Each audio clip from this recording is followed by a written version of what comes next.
નમસ્કાર વિદ્યાર્થી મિત્રો, આજના વિડીયોની અંદર આપણે ધોરણ 8 વિષય અંગ્રેજીની ત્રિમાસિક કસોટી 2026 માટેના મોસ્ટ એમપી પેપરનું સોલ્યુશન કરવાના છીએ. કેવા પ્રકારના તમારા પ્રશ્નો પૂછાશે, વ્યાકરણ કેવું આવશે, એ સંપૂર્ણ ચર્ચા આપણે આજના વિડીયોની અંદર કરીશું. તો ખાસ મિત્રો વિડીયોને તમારે અંત સુધી જોવાનું છે અને બીજા મિત્રોને શેર કરજો.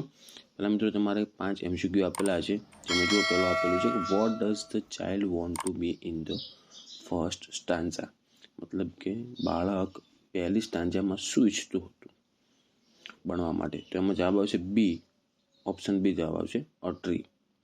પછી બીજું છે where are the ministers during the king's court, મતલબ કે જ્યારે રાજાનું દરબાર ચાલતો હતો ત્યારે મંત્રીઓ ક્યાં હતા.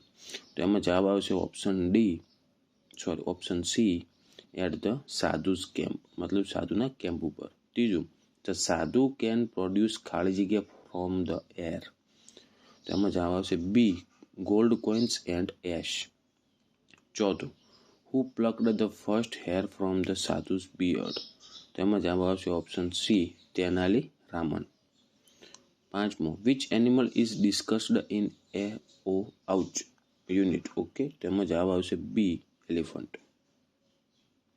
સેક્શન બી એમાં તમારો પેરેગ્રાફ આપેલો છે અને એના ઉપરથી પ્રશ્નોના જવાબ આપવાના છે. તો પહેલાં ફકરો શાંતિથી વાંચવાનો. પહેલો પ્રશ્ન છે જુઓ, who is the greatest sadhu according to Raman. તો એમાં આવશે જવાબ the sadhu in the camp. બીજો, what does Raman ask from the sadhu. તો એમાં જવાબ આવશે Raman ask for his blessing. ત્રીજો, does Raman have enough money. તો એમાં જવાબ આવશે yes, he has enough money. ચોથું, where does Raman want to go after death. તો એમાં જવાબ આવશે he wants to go to heaven. અને પાંચમું છે what does the sadhu call Raman. તો જવાબ આવે the sadhu calls him my son. Okay, પછી તમારે ખરા ખોટા ટ્રુ ફોલ્સ આવશે, જેમાં પહેલું છે જો the child wants to be a mountain range. તો આવશે જવાબ ટ્રુ. બીજું, ધ સાધુ હેડ અ મેજિક બિયર્ડ. તો જવાબ થાય ખોટો, એટલે કે ફોલ્સ. ત્રીજું, Tenali Raman really believed the સાધુ વોઝ હોલી. તો આ આવશે ફોલ્સ. ચોથું, an elephant can live for many years. તો આ જવાબ આવશે ટ્રુ. પાંચમું, Raman wanted a gold coin from the સાધુ. તેમાં જવાબ આવશે ફોલ્સ. હજુ ચોથું છે એમાં સિમ્પલ ફ્યુચર ટેન્સમાં આપણે ખાલી જગ્યા ભરી અને વાક્ય પૂરું કરવાનું છે. તમને કૌંસમાં શબ્દ આપેલા છે જો will it, will go, will rain, will buy અને વિલ પનિશ. આ બધા હવે તમારે ખાલી જગ્યા પ્રમાણે ગોઠવવાના છે, જેમાં કે પહેલું છે ધ સ્કાય ઇઝ ક્લાઉડલી ઇટ ખાલી જગ્યા ટુડે. તો શું થઈ કે ક્લાઉડલી વાતાવરણ હોય તો રેઇન થઈ શકે, એટલે આવશે ઇટ વિલ રેઇન. ઓકે, તો વિલ રેઇન આવશે એમાં. બીજું, આઈ ખાલી જગ્યા ગો ટુ આઈ ખાલી જગ્યા to Shimla next week. Shimla આપણે શું કરી શકીએ, જઈ શકીએ, તો વિલ ગો આવશે એમાં. ત્રીજું, ધ ટીચર ખાલી જગ્યા the student for incomplete homework. Homework કેવું છે, અધૂરું છે, તો ટીચર શું કરશે, પનિશ, સજા આપશે. તો એમાં જવાબ આવશે વિલ પનિશ. ચોથું, વી ખાલી જગ્યા new T shirt from the shop. તો ટી શર્ટને આપણે ખરીદી શકીએ, તો વિલ બાય, એમાં જવાબ આવશે. પાંચમું, તે ખાલી જગ્યા rice and dal for dinner. રાત્રિ માટે તમે ભાત અને દાળને શું કરી શકો, ખાઈ શકો, એટલે વિલ ઇટ લખવાનું એ ખાલી જગ્યામાં.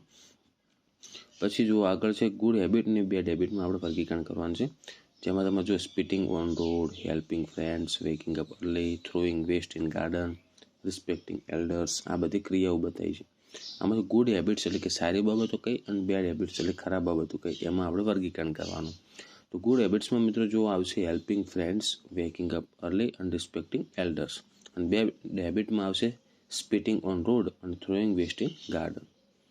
પછી તમારે ડાયલોગ કમ્પ્લીટ કરવાનો, ઉપર કાઉન્સમાં આપેલા હશે એ પ્રમાણે તમારે ગોઠવી અને ડાયલોગ પૂરા કરવાના, સંવાદ આવશે. અને છેલ્લે પછી તમારા મિત્રો પેરેગ્રાફ રાઇટિંગ આવશે. ક્લુ આપેલા હશે, મતલબ તમને હિન્ટ આપેલું છે, જેમ કે elephant, huge animal, trunk, tusk, eats, leaves, પછી માઉથ ટ્રેન્સ ઇટ, આ બધું લખવાનું છે. ઓકે, તો એના આધારે તમારે એલિફન્ટ ઉપર જો ફકરો બનાવવાનો છે, બનાવેલો પણ છે, તમારે બનાવો. The elephant is a very huge animal, it has long trunk and 2 white tusk, એટલે કે દાંત હોય છે મોટા. It eats leaves and fruits. એ રીતના તમારે એક મસ્ત ફકરો બનાવી નાખવાનો છે. તો મિત્રો આ હતું આપણે ધોરણ 8 અંગ્રેજી વિષયની ત્રિમાસિક કસોટી માટેનું IMP પેપર. તમારે પેપર સ્ટાઇલ મિત્રો આ પ્રમાણે જ આવશે. જોવાનું હોય તો તમે જોઈ નાખજો. અંદર ખરા ખોટા પણ આવશે, પછી કાળ પ્રમાણે આપણે ખાલી જગ્યા પણ પૂરવાની આવશે, ફકરો પણ એક લખવાનો આવશે. ઓકે, આશા રાખું છું મિત્રો કે વિડીયો તમને ઉપયોગી બન્યો હશે. તો વિડીયોને લાઇક કરો, બીજા મિત્રોને શેર કરો. નવા ઉપયોગી વિડીયો માટે આપણી ચેનલને સબસ્ક્રાઈબ કરજો. હવે મળીશું મિત્રો નેક્સ્ટ વિડીયોમાં. Thank you so much for watching my videos. Thank you so much.